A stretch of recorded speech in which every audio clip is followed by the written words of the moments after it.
నమస్తే, welcome to Aadya media. Chandrababu Naidu సుప్రీంకోర్టులో దాఖలు చేసిన క్వాష్ పిటిషన్ మరోసారి వాయిదా పడింది. జస్టిస్ ఎస్విఎన్ భట్టి అలాగే ఇంకొక జస్టిస్ సంజీవ్ ఖన్నాతో కూడిన బెంచ్ ముందుకు ఈ అంశం వచ్చినప్పుడు అందులో ఎస్విఎన్ భట్టి ఈ కేసు విచారించడానికి నిరాకరించారు. సో అదే విషయాన్ని జస్టిస్ సంజీవ్ ఖన్నా హరీష్ సాల్వే గారికి, చంద్రబాబు నాయుడు గారి తరఫు లాయర్ హరీష్ సాల్వే గారికి కన్వే చేశారు. My brother has some reservations about hearing the matter అని. We can say nothing about that, please list it as early as possible అని సాల్వే గారు కూడా రిప్లై ఇచ్చారు. అకార్డింగ్లీ జస్టిస్ ఖన్నా ఏం చేశారంటే, directed the matter to be placed before a bench not comprising justice Bhatti. Justice Bhatti లేని బెంచ్కి దీన్ని refer చేస్తూ చెప్పారు.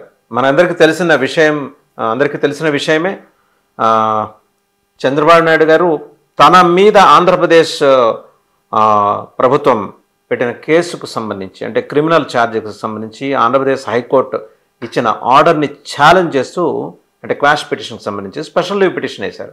దాని మీద విచారణ జరుగుతుంటే వాస్తవంగా ఈరోజు ఒక నిర్ణయం వెలువడే అవకాశం ఉందని భావించారు. అయితే ఇది సాధ్యం కాలేదు. ఇక్కడ స్పష్టంగా అర్థమవుతున్న విషయం ఏంటంటే, ఎలాగూ కోర్టుకి సెలవులు ఉన్నాయి. ఆ సెలవులు ఒకసారి కనుక మనం చూస్తే, ఎప్పటి వరకు ఉన్నాయనేది చూస్తే, ఇది ఒక విషయం స్పష్టంగా అర్థమవుతుంది. ఆయన 18 రోజులుగా రాజమండ్రి సెంట్రల్ జైల్లో ఖైదీ నెంబర్ 7691గా విచారణ ఎదుర్కొంటున్నారు. జ్యుడిషియల్ రిమాండ్లో ఉన్నారు ఆయన. ఇన్ఫ్యాక్ట్ జ్యుడిషియల్ రిమాండ్లో ఉన్నారు. అయితే ఈ క్వాష్ పిటిషన్ సత్వర కేసు విచారణకి ఇప్పుడు జస్టిస్ భట్టి నిరాకరించారు. ఆయన ఆంధ్రప్రదేశ్కి చెందినవారు కావడం వల్ల ఎటువంటి ఇబ్బందులు ఉండకూడదనే ఉద్దేశంతో నిరాకరించారు. ఇది మరో బెంచ్కి కేసు బదిలీ అయింది. తదుపరి విచారణ వచ్చే వారానికి వాయిదా పడింది. రేపటి నుంచి అక్టోబర్ 2 వరకు సెలవులు. ఈ విషయం మనందరికీ తెలిసిందే. సో ఈ క్రమంలో ఇప్పుడు మనకు అర్థమవుతున్న విషయం ఏంటంటే, అక్టోబర్ 3 కానీ మళ్ళీ ఈ కేసు మరి ఏ బెంచ్కి వస్తుందనే దానికి సంబంధించి మనకి అవగాహన రాదు. సో ఎలాగో అక్టోబర్ 5 వరకు ఆయన జ్యుడిషియల్ రిమాండ్ పొడిగింపు ఉంది కాబట్టి కొన్నాళ్ళు మరి ఈ జాగు తప్పదనేది అర్థమవుతుంది. మరోవైపు ఏపీ డెవలప్మెంట్స్ కనుక ఒకసారి చూస్తే, లోకేష్ గారు కూడా తనకు ముందస్తు బెయిల్ పిటిషన్ హైకోర్టులో దాఖలు చేశారు. అది రేపు విచారణకు వచ్చే అవకాశం ఉంది ఆంధ్రప్రదేశ్ హైకోర్టులో.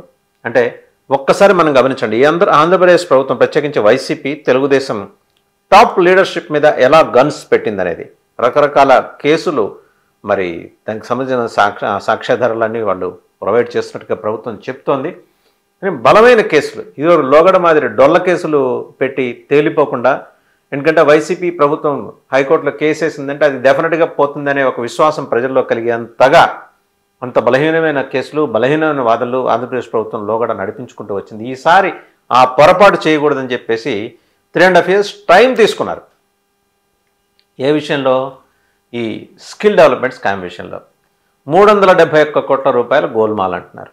అందులో 240 కోట్ల రూపాయలు ఈ షెల్ కంపెనీల ద్వారా, ఎవరివి అవి? శిరీష్ చంద్ర షా అనే వ్యక్తికి సంబంధించిన షెల్ కంపెనీల ద్వారా దారి మళ్ళాయి. ఎక్కడికి వచ్చాయి? మళ్ళీ నాయుడు గారికి వచ్చాయండి. పోనీ ఆ కేసులు ఏమన్నా ఏమన్నా కాదు, ఏ37 నాదరాబాద్లో తీసుకొచ్చి అరెస్ట్ చేసి జ్యుడిషియల్ రిమాండ్లో ఉంచారు. సరే, హైకోర్టు ఆదేశాల మేరకు మధ్యలో సిఐడి 2 రోజులు విచారించింది కూడా. ఒక రోజుకి 60 చొప్పున 120 ప్రశ్నలు. ఈ ఒక ఉత్కంఠ ఏం చెప్తున్నారు, వాళ్ళు ఏం అడుగుతున్నారు, నాయుడు గారు ఏం చెప్తున్నారు. సరే, అది పక్కన పెట్టేయండి. ఈ స్పెషల్ లీవ్ పిటిషను ఈరోజు సుప్రీంకోర్టులో మరి విచారణకు తీసుకోవాల్సిన justice Sanjay Khanna and justice Bhatti బెంచ్లో జస్టిస్ భట్టి నిరాకరించారు. ఎందుకంటే ఆయన ఆంధ్రప్రదేశ్ చెందినవారు కాబట్టి పొరపాటున రేపొద్దున ఏమైనా నిందలు ఎదుర్కోవాల్సి వస్తుంది, ఈ తలకాయ నొప్పి ఎందుకనే ఒక కారణం చేత అది సహజంగా జరిగేదే. సో ఇక్కడ మనకు అర్థమవుతున్న విషయం ఏంటంటే, ఇది 3వ తారీఖు వాయిదా పడింది. జ్యుడిషియల్ రిమాండ్ ఏమో 5వ తారీఖు వరకు ఉంది. ఈ లోపలేమో లోకేష్ గారిని ఏమన్నా అరెస్ట్ చేసే అవకాశాలు ఉన్నాయి. ఇంకా సిఐడి ఏసీబీ కోర్టులో వాళ్ళు ఇది ఫైల్ చేశారు, అఫిడవిట్ ఫైల్ చేశారు. ఆయన A14గా ఇన్నర్ రింగ్ రోడ్ స్కామ్లో A14గా మెన్షన్ చేస్తూ ఫైల్ చేశారు. మరి యాక్షన్లో అయినా అరెస్ట్ చేయొచ్చు. ఒక పక్క లోకేష్ గారేమో ఢిల్లీలో వాళ్ళ నాన్నగారి కేసుకు సంబంధించి బెయిల్ వ్యవహారాల మీద బిజీగా ఉన్నారు, లాయర్లతో సంప్రదింపులు జరుపుతున్నారు. ఇన్ని డెవలప్మెంట్స్ మధ్య ఆ ఫ్యామిలీని ఉక్కిరిబిక్కిరి చేసే ప్రయత్నం జరుగుతుంది. ఇక్కడ గమనించండి. అలాగని లీడర్షిప్ అక్కడేమి వెనక్కి తగ్గల తెలుగుదేశం పార్టీ లీడర్షిప్. ఇక్కడ ఎప్రిషియబుల్ థింగ్ ఏంటంటే, నారా ఫ్యామిలీ నుంచి కానీ నందమూరి ఫ్యామిలీ నుంచి కానీ వచ్చిన అమేయమైన సపోర్ట్, చాలా అద్భుతమైన సపోర్ట్. ఈరోజు ఒక మహిళా శక్తి పార్టీ బాధ్యతలను టేకప్ చేయబోతోందనే ఒక మెసేజ్ అయితే తెలుగుదేశం పార్టీ ఒక పాజిటివ్ మెసేజ్ని జనంలోకి పంపించగలిగింది. కేసు పూర్వాపరాలన్నీ పక్కన పెట్టేస్తే ఒక పక్క ఆమె మామయ్య గారు చంద్రబాబు నాయుడు గారు, భర్త లోకేష్ క్లిష్టమైన పరిస్థితులు ఎదుర్కొంటున్న సందర్భంలో నారా బ్రాహ్మణి గారు ఆ ఇంటి కోడలుగా, నారావారి ఇంటి కోడలుగా, నందమూరి వారి ఆడపడుచుగా అక్కడ మరి ఆవిడ ఎంట్రీ ఇచ్చి దాన్ని లీడ్ చేస్తున్న విధానం, అలాగే సమన్వయ కమిటీకి సంబంధించిన ఏర్పాట్లు కూడా ఆమె పర్యవేక్షిస్తున్నారు. పవన్ కళ్యాణ్ గారితో కూడా నేరుగా ఆమె సంప్రదింపులు జరిపే ఉంటారు ఈ పార్టీకి. అంటే joint action, Janasena Telugu Desam party కలిసి ఒక 14 మందితో కమిటీ ఎలా పోవాలి, ఇలాంటి క్లిష్టమైన సందర్భాలు ఎదురైతే మనం చేయాల్సింది ఏంటి, ఈ అంశాల మీద క్లారిటీతోటి వెళ్తున్నారు ఆవిడ.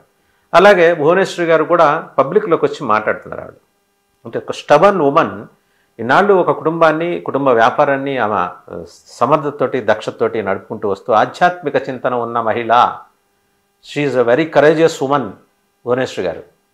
ఆమె లోతైన మనిషి, ఎక్కడా కూడా మనోనిబ్బరం చదవకుండా ఆమె దక్షతతోటి నడిపిస్తున్న తీరు ఈరోజు అవసరం వచ్చింది. Yes, she can lead the party అనే ఒక మెసేజ్ని బలంగా క్యాడర్స్లోకి పంపగలిగింది. ఎందుకంటే క్యాడర్స్లో ఒక రకమైన నైరాశ్యం, నిస్పృహ నెలకొన్నప్పుడు వారికి దన్నుగా నిలబడాల్సిన అవసరాన్ని మరి ఎన్టీఆర్ గారి కుమార్తె ఆవిడ. సో ఆ లక్షణాలు ఉంటాయి కదా, నాయకత్వ లక్షణాలు సహజంగానే ఉంటాయి, బ్లడ్లోనే ఉంటాయి. మరి ఆమె బ్రాహ్మణి గారు, ఎన్టీఆర్ గారు మనవరాలు. సో ఇటువైపు చూస్తే లోకేష్ గారి భార్య, లోకేష్ ఎన్టీఆర్ గారి మనవడు. సో మొత్తం ఏంటంటే ఎన్టీఆర్ ఇన్ఫ్లుయెన్స్ తోటి వాళ్ళు కథన రంగంలోకి దూకారు. అన్డౌటెడ్గా ఇది మనం అప్రిషియబుల్గా చూడాల్సిన అంశం. దీంతోపాటు రేపు కార్యాచరణ ఎలా ఉండబోతుంది, ఒకవేళ ముందస్తు బెయిల్ పిటిషన్కి అంత సానుకూలత లేనప్పుడు ఆయన అరెస్ట్ అయ్యే పరిస్థితి ఏర్పడితే పార్టీని ఎలా లీడ్ చేయాలి. సో ఇక్కడ పార్టీ గైడింగ్ ఫోర్స్ ఎవరు చూస్తే సీనియర్స్లో సరే కొందరు సీనియర్స్ వాళ్ళు ఆల్రెడీ దాన్ని ఏమంటారు మ్యూట్లో ఉన్నారు, కొందరు సీనియర్స్ యాక్టివ్గా ఉన్నారు. వాళ్ళ గైడెన్స్ తోటి ఎలా నడపాలి, అశోక్ గజపతిరాజు గారు లాంటి వాళ్ళు అనుభవజ్ఞులు, అలాగే నాయుడు గారికి అత్యంత సన్నిహితులుగా ఉండే కొందరు నాయకులు, వీళ్ళందరి గైడెన్స్ తోటి పార్టీని ఎలా నడపాలనే విషయం మీద చాలా శ్రద్ధతోటి భువనేశ్వరి గారు, బ్రాహ్మణి గారు హోంవర్క్ చేస్తున్నారు. మరొక పక్క పవన్ కళ్యాణ్ గారు అక్టోబర్ 1వ తేదీ నుంచి వారాహి ఫేజ్ 4 వారాహి యాత్ర ఫేజ్ 4 స్టార్ట్ చేయబోతున్నారు. కృష్ణా జిల్లా అవనిగడ్డ అంటే దివిసీమలో 77లో ఒక ఉప్పెన వచ్చిందంట, తుఫాను ఉప్పెన అన్ని సైమిల్టేనియస్గా. ఆ ఉప్పెనకి దివిసీమ అతలాకుతలమైంది. అటువంటి దివిసీమ తిరిగి కోలుకుంది. ఆ కోలుకున్న దివిసీమలో ఎలాంటి పోరాట పటిమందో పవన్ కళ్యాణ్ గారు అర్థం చేసుకున్నారు. కాబట్టి తన ఫేజ్ 4కి ఆ పోరాటాల గడ్డ మీద నుంచి ఆయన తన ఫేజ్ 4 యాత్ర ప్రారంభించబోతున్నారు. ఇసుక లాబీలు, దందాలు ఇవన్నీ కూడా వారాహి ఫేజ్ 4లో ప్రధానంగా ప్రస్తావనకు రాబోతున్నాయి. ఎమ్మెల్యేల అక్రమార్జనలు, అధికార పార్టీ నాయకుల అవినీతి వ్యవహారాలు, భాగవతాలు, దందాలు మొత్తం ఆయన ఎక్స్పోజ్ చేయబోతున్నారు. సో సైమల్టైనస్గా ఒకవైపు నుంచి భువనేశ్వరి బ్రాహ్మణ్ గారు, మరోవైపు నుంచి పవన్ కళ్యాణ్ గారు.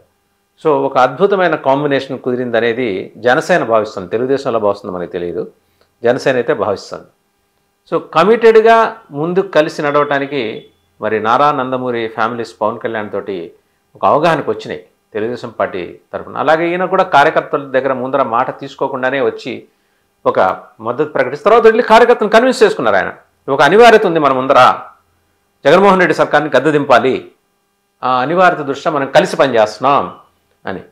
సో క్లారిటీ ఆఫ్ మైండ్ తోటి రెండు పార్టీల అగ్రనాయకులు పనిచేస్తున్నారు. కాబట్టి మధ్యలో విభేదాలు, ఈ చిల్లర వ్యవహారాలు నడిపే ప్రతి పార్టీలోనూ ఉంటారు. అలాంటి వాళ్ళు ఎవరైనా ఉంటే రెండు పార్టీల నాయకులు అప్రమత్తంగా ఉండాల్సిన అవసరం అయితే ఈ సందర్భంగా అందరూ గుర్తు చేసుకోవాలి.